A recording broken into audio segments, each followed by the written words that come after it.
Yo yo yo guys, check kamusta mga idol. So ayan, mag-update tayo ngayong araw ng Miyerkules ng tanghali na mga idol, no? So grabe to. Marami tayong aasahan ngayon, lalong-lalo na sa FOMC mamaya na 'yon mga idol. Mamayang alas 2 ng madaling araw po, no? So kaabang-abang. Ano kaya mangyayari? Medyo malupit yung topic natin. Pwedeng basag, pwedeng panalo. Ganun yung pwede mangyari sa atin mga loads, no? So punta muna tayo sa ating crypto bubble. Syempre, check natin ang nangyayari sa ating mga crypto. So sa day natin, yung pump nag-pump. Uy, XDC oh. Baka naman XDC, ang lupit mo naman. May mga news tayo sa XDC na medyo kaya siya nag-hype o nag-pump mga idol. May mga adoption siyang natanggap mga lodi. So ayan, mamaya check natin yan ha. So, punta naman tayo muna sa ating trade. So, kung sa tingin nyo, nalagas na tayo, hindi pa po. Buhay pa. Kagabi, muntik na to. Anong oras to? Alas 12 ng gabi. Alas 12 ng gabi, muntik na tamaan ng ating 1,000 pesos sa lock profit. Tignan nyo. Ayun pa rin yan, 17 po, di ba? Kita nyo mga idol, no? So, muntik na, so 1,000 yan kung tinamaan, kaya lang hindi nga siya tinamaan, so nagpump ng konti. So ngayon nasa 4 ulit yung ating profit dyan. At may chance pa yan na pag kunyari good news mamayang gabi, madaling araw. Naku, alam nyo ba, napakadelikado mamaya mga Lodi FOMC. Isa sa mga delikadong ano yan, delikado mag-trade, no? Sa mga baguhan, ina-advise ko na wag na kayong mag-trade muna mga loads, no? Dahil kahit na positive o negative yan, wawasiwas yan mga lodi. Talagang kakanain kayo niyan mga idol. Gaganon yan, no? Ganyan, no?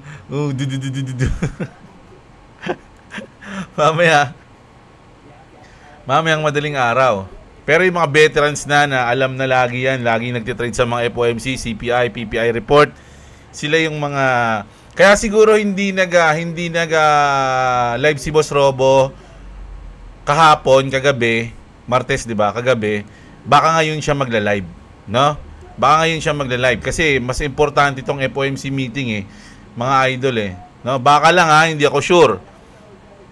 Pero malamang mamayang magla-live si Boss Robo. So mamaya abangan natin 'yan. Pag-upload natin ng gabi, check natin kung nagla-live na siya. So mamaya malalaman natin. So grabe, kabang-abang to. So pero bago tayo mag-crypto news mga idol, alam niyo na, palike muna ng video. Like lang mga idol kasi umaabot tayo ng mga 2,000 plus lagi yung views natin 'Di ba? Tas ang wala pang 1,000, wala pang 500 yung likes natin. Ano ba naman 'yan? Ibig sabihin mas maraming mga ayaw na nanonood sa ayaw niyo, tas nanonood kayo sa akin, hindi niyo ako like. I-like niyo na, 'di ba? I-like niyo lang mga idol, ganun lang naman 'yun libre lang naman 'yan. At sa mga hindi pa nakasubscribe, subscribe na kayo sa channel natin. At syempre, mega shoutout sa mga sumusuporta sa channel natin.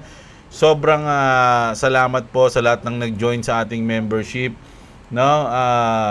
Nagbigay ng 78 pesos, 79 pesos ng kanilang buhay. Maraming salamat po. No? Sa lahat po ng mga gustong sumuporta, nandiyan lang po sa tabi ng join. Yung join button sa tabi ng subscribe natin, mga idol. No? Salamat. Sa mga ayaw naman, wala namang problema po, mga idol, no? Like na lang, pwede na yan. At comment, syempre. So, punta na tayo dito. Alam nyo, kaninang madaling araw, nagkaroon ng lindol. Hindi nga lang dito sa atin, pero sa Russia to, mga lodi. Russian earthquake. No, nagkaroon ng 8.7, napakalakas nito, mga idol. At syempre, hindi to mismo sa land nila. Sa ano to, parang sa dagat ng Russia. Parang ganoon Tsunami waves from 8.7 magnitude have begun slamming Russia. Hindi, kasi ano to mga lods dahil nga dito sa may anyong tubig, dito nagkaroon ng earthquake mga idol. Inaasahan na magkakaroon ng maraming at malalaking tsunami. No, tsunami to mga idol, no? Ano natin, tsunami. Ang dami nag-announce ngayon tsunami warning, no? Tsunami warning. Ayan. So ngayon, ayan sobra to mga idol, no? Ang daming sa Hawaii, no? Nag-a-announce na sila mga lods, na magkakaroon ng, o sa Japan, ayan, yung mga tatamaan ng tsunami, mga lodi, nako, delikado po. At pinaghahanda po yung mga talagang sobrang maapektuhan, mga idol, no? Hindi, syempre, hindi ko lang kung sa atin tatama din kasi sa baba tayo ng Japan, di ba? Pero mas maapektuhan daw yung dito mga lodi. No? Naku, grabe yan. No, maski nga si Donald Trump nag-post na, mga lods. Kaka-post niya lang nito actually. Sabi dito, due to a massive earthquake that occurred in the Pacific Ocean, a tsunami warning is in effect for those living in Hawaii. A tsunami watch is in effect for Alaska and Pacific coast of the United States. Japan is also in the way. Please visit tsunami.gov for the latest information. Stay strong and stay safe. So, ito yung pinaka-trending ngayon, mga lodi, dito sa X, yung yung tsunami warning, mga idol, no, na mangyayari kasi sa Pacific Ocean, dun lumindol ng malakas Syempre yung alo ng tubig, di ba? Papunta sa atin, ay sa kanila pala. O ayan, no. Handa na yung iba, mga idol. Ini-expect na nila, ito live ba to? O, breaking, tsunami waves hit Japan na. Mga idol, ayan na See in Japan, please be safe. Nako, grabe to, mga idol, Mainit-init na balita to, mga lodi. Ang lakas ng tsunami. So, hindi sa Hawaii din, mga lods. Alam ko yung Hawaii talaga yung medyo tatamaan ng malupit So, sa ngayon, ito, minomonitor nila yung mga malalakas na wave ngayon na paparating sa mga bansa, mga idol. So, ayan, naku, nakakatakot to, mga lodi, no? Kung sa atin to mapunta, taragis yan. Talagang pag tsunami tayo, ang tagal ng baha matanggal. Sa Japan, mabilis lang mawala yan dahil magaganda yung kanilang mga Sa atin, wala. Putik yan. Yung nakita ko nga, kakilala ko nga sa Facebook, di ba yung nakaraan pa, 6 na araw na baha pa sa kanila, mga idol. Isipin nyo kung malaking tsunami pa yung tumama sa atin. Taragis yan. Talagang sira ang kabuhayan natin.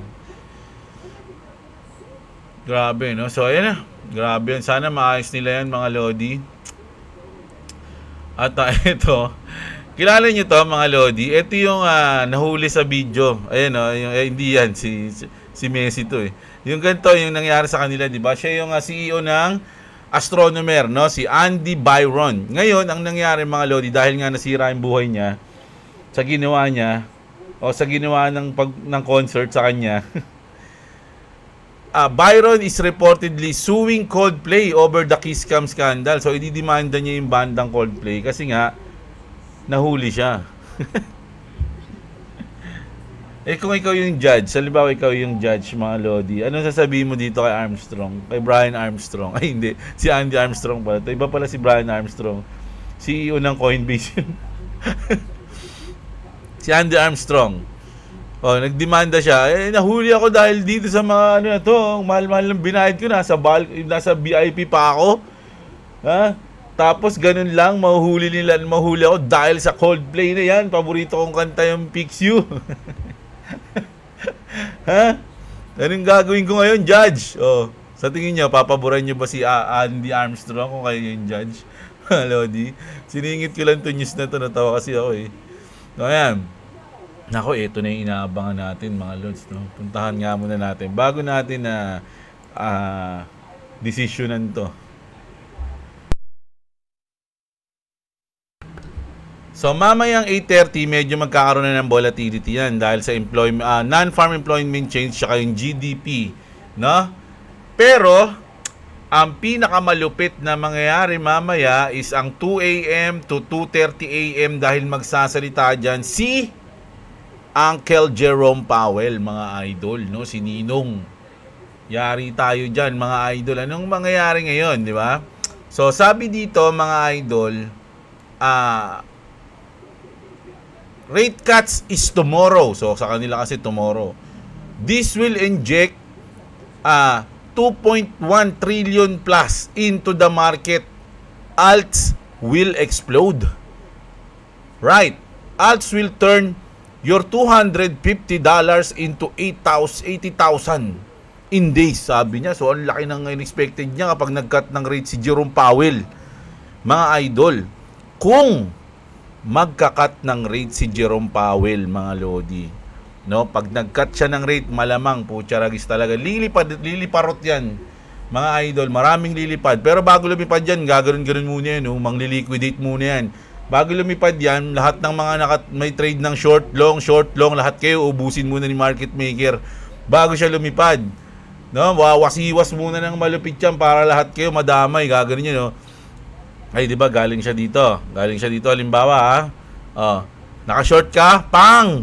Punit ka ngayon kapag nandito yung yung position, dito yung kunyari, dito yung liquidation mo, ayun, dito pala, o something. Na? Tapos nakalong ka, pang! Short ka ulit, pang! Uubusin kayo niyan hanggang mawalan kayo ng pera. Pag wala na kayong pera, saka na siya lilipad. No, ubus na kayo? Okay, bye-bye. Ganun ang gagawin yan. Kung magkakat ng rate, mga lodi. Pero lilipad talaga yan kung magkakat ng rate. Pero, kung gaano kalaki yung ini-expect na lipad pag nag-cut ng rate, sa tingin nyo anong mangyayari kapag nagdagdag siya ng rate?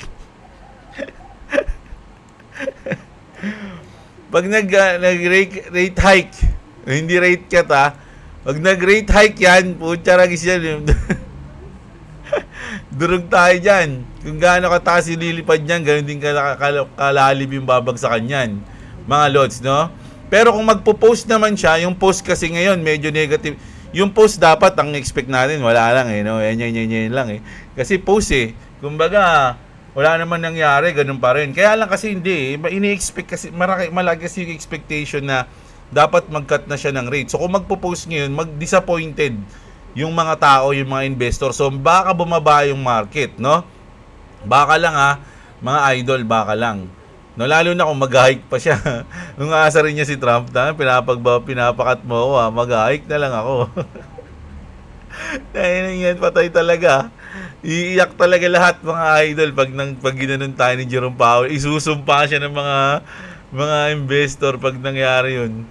No? So, pero kung magpo-post siya, kasi dapat kasi yung mga ganitong company, hindi na sila nagko-comment ng ganito Mga isipin nyo, BlackRock predicts the Federal Reserve will not lower interest rates tomorrow. No, will not lower. So, ibig sabihin baka nga i-post lang yan, mga idol. Pero dapat, kasi pagka ganito, siyempre BlackRock yan mga idol di ba? BlackRock yan, mga lodi. Pinakamalupit, pinakamalaki yan. So once na hindi naman basta-basta magko-comment na mga ganito, hindi naman mga content creator lang yan Yung mga bitaw niyan, yung mga pahayag niyan, may bilang. Di ba? So eto na maisip ko diyan. Dahil nga nag-comment si BlackRock ng ganito na, sa tingin ko hindi magka-cut ng rate. So marami nang mag-expect na hindi magka-cut ng rate. Di ba? Marami nang wala lang yan. Kumbaga, hayaan nyo na muna, tapusin nyo na muna yung magsalita si Powell. Hindi naman magka-cut ng rate yan Kumbaga, hindi sila magte-trade.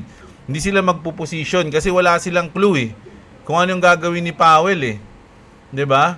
Ngayon, dahil nag-comment yung BlackRock na to, kalmado lang yung market, kalmado lang. Kumbaga, walang likot.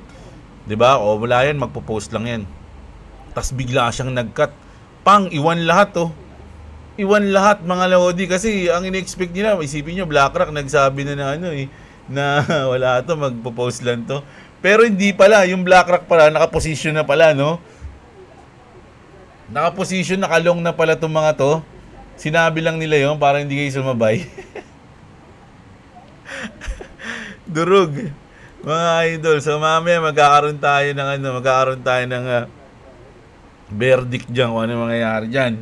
Abangan natin, magiging masaya ang ating madaling araw, alas 2 ng madaling araw. Nako, mukhang mapupuya tayo mamaya, mga lodi. At sa tingin ko nga talaga, mamaya magti-trade si Boss Robo. So, abangan na lang natin. Sabay tayo sa kanya, mga idol, no? So, abangan natin to, kahindik-hindik at kagilagilalas to, mga lodi. Sa tingin ko, gugulatin ang taong bayan. Pero pag nag-post, sa tingin ko from kalma to konting drop, mga lods, kasi maraming madidisappoint sa totoo lang, no? Kasi taga nila lang inihintay yung cut rate 'Di ba? Pinupush na rin yun ni Trump. Ilang beses niya nang pinupush. Walang presidente na nagpupush ng ganun lang katulad ng kay Trump.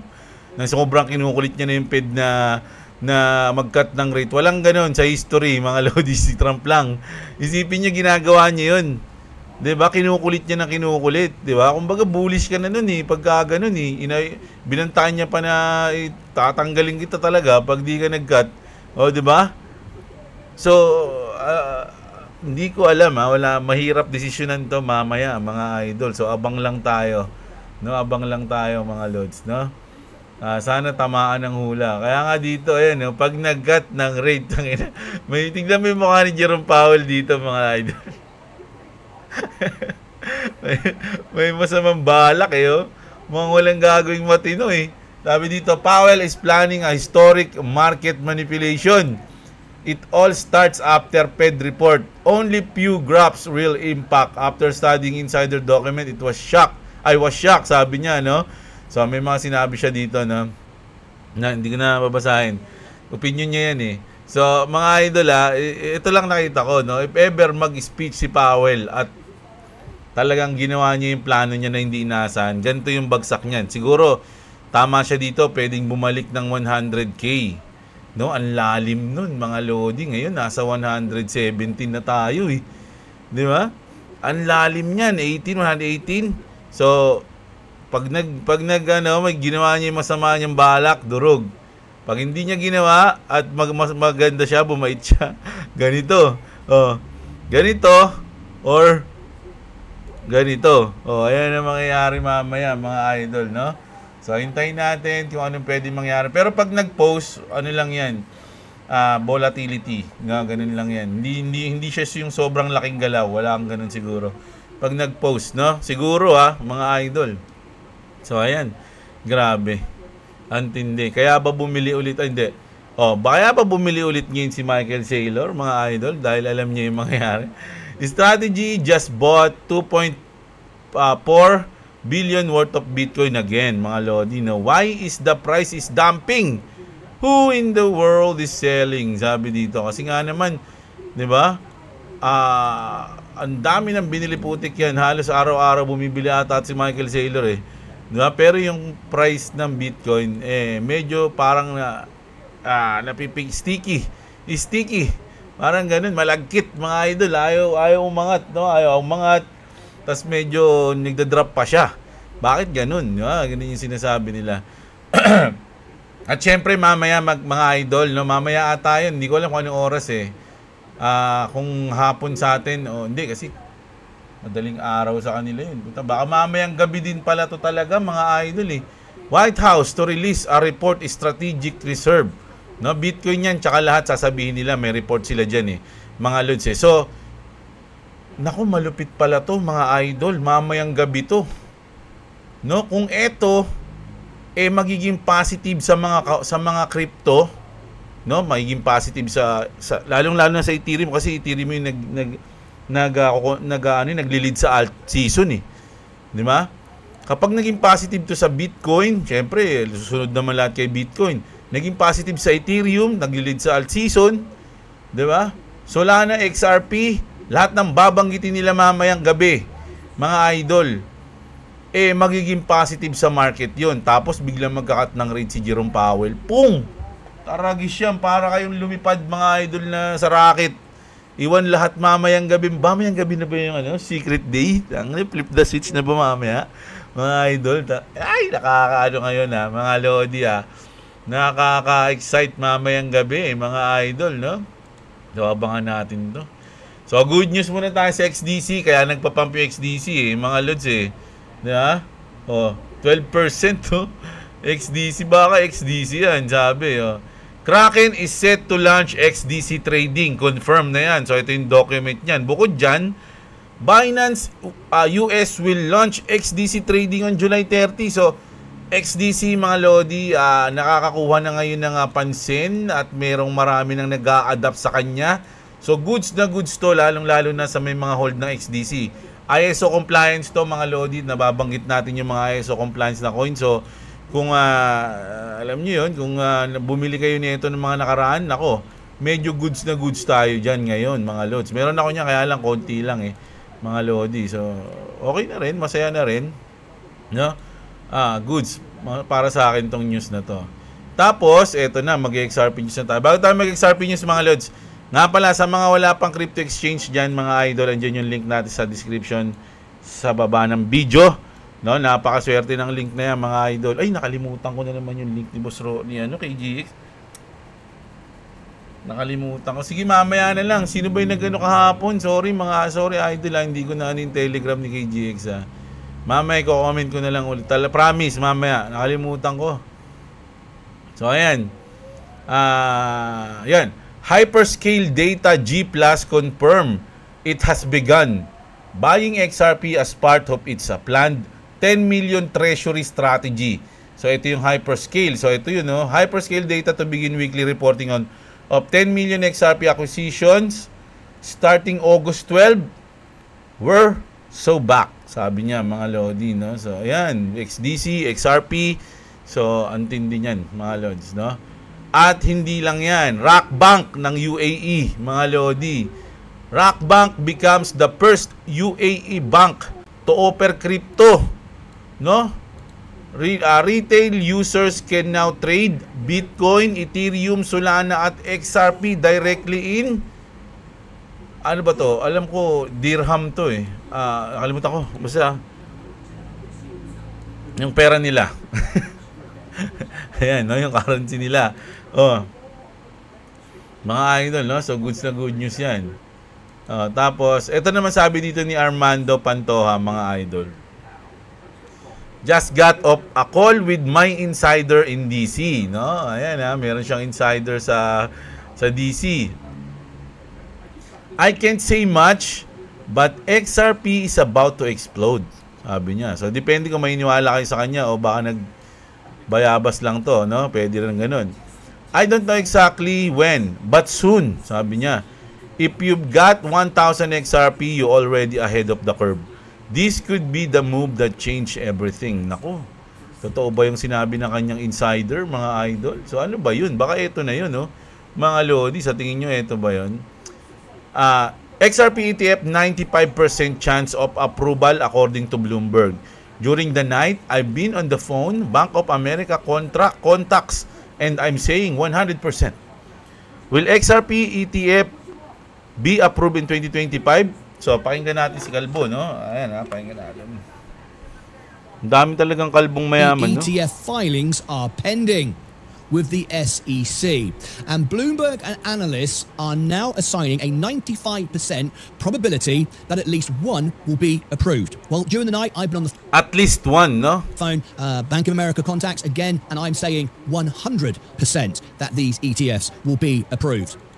Bank of America na nagsabi, mga idol, no? 100% that these ETFs, so medyo marami yan, no? ETFs will be approved. 100%.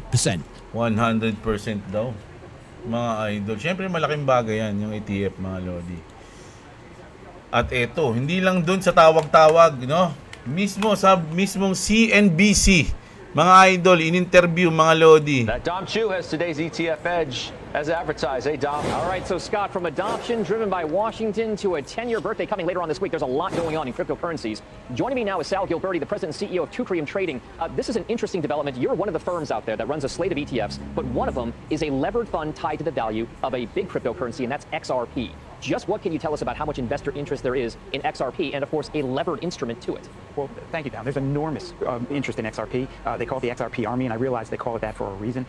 We launched this fund. It'll be 16 weeks tomorrow. And so, ayan na, bullish sila dyan sa ETF ng XRP, mga idol. So, baka nga mangyari, sana nga mangyari, at para magbunga yung mga binubudega nyo, mga idol, no? So, grabe yan. Ngayon, dito sa ating last news, check natin yung mga the richest crypto founders, mga idol, hatid sa atin ng Cryptonary. Ayan, ha? So, syempre, unang-una dyan, mga Lodi, yung sa Circle, USDC, si Jeremy Allaire. Meron siyang $4 billion asset, mga Lodi, no? Si Paolo naman, Ardoyono ng USDT, no? Tether to, mga Lodi, no? Meron siyang 4 billion. Ngayon, si Justin Sun, kilala na natin to, ang founder ng Tron. Meron siyang 8 billion mga lods, no? At sunod natin dyan si Winklevoss Twins, yung sa Gemini. Meron silang 9 billion. Oy, sino to? Kilala nyo na to mga lodi. Si Chris Larsen, ang co-founder ng XRP, ay merong 10 billion dollars. At syempre, Tether din to, si Giancarlo De Bassini, sa USDT rin, 11 billion. At ang founder ng Coinbase, si Brian Armstrong. Ito yun, si Brian Armstrong, hindi si Andy. Meron siyang 16 billion dollars mga lodi. At syempre hindi pa patalo si CZ. Binance mga lodi, no? CZ ng Binance 72, ang laki ng sa kanya. Ang layo ng gap, Sipin nyo 16 to 72 agad. Grabe naman si CZ. Mga lodi, alam niyo hindi ko to masisisi kasi talagang malupit Alam mo CZ, hindi kita masisisi sa yaman mo ngayon mga lodi. Ayan. At syempre si Satoshi Nakamoto na merong 113 billion dollars dahil yung kanyang wallet na hindi niya pwedeng galawin. Paano kaya siya ganun, no? Hindi mo naman pwedeng galawin. So, paunti-unti lang bawas, no? So, ayan yung mga founder na richest crypto founder in the whole wide world, mga idol. So, ayan ang news natin ngayon, mga lodi. Nag-enjoy ba kayo? From warning sa tsunami, mga idol, due to earthquake sa Pacific Ocean. At from dito rin sa kay Armstronomer. Andy Byron pala yun. Andy Armstrong yung nasasabi ko. Astronomer kasi. Andy Byron. Si isa pala, Brian Armstrong. Ayan, gulo, no? So, ayan, mga idol, no? At syempre, yung mangyayari mamaya, kaabang-abang to. Mga idol, asahan nyo na mamaya kasama sa balita natin yung mga update dito, mga lodi. So, sana na-enjoy nyo yung ating video ngayon. At syempre, alam nyo naman, palike naman ang video natin, mga idol. Kung gusto nyo ng ganitong content, subscribe na kayo sa channel natin. Sobrang thank you sa lahat ng sumusuporta sa channel. Sa mga wala pang crypto exchange, check nyo na yung BitGet natin dyan sa link sa description. So, kita-kits tayo mamaya. Maraming salamat sa mga nanood, mga lodi. Magandang araw sa inyo, mga kapatid, ha? At What's up? Subscribe to Clevis TV. Subscribe to Jeblo. If you want to subscribe to me, it's the link in the description. Also, I have school. Mamaya pa po hapon. Sige na, babay na. Peace out.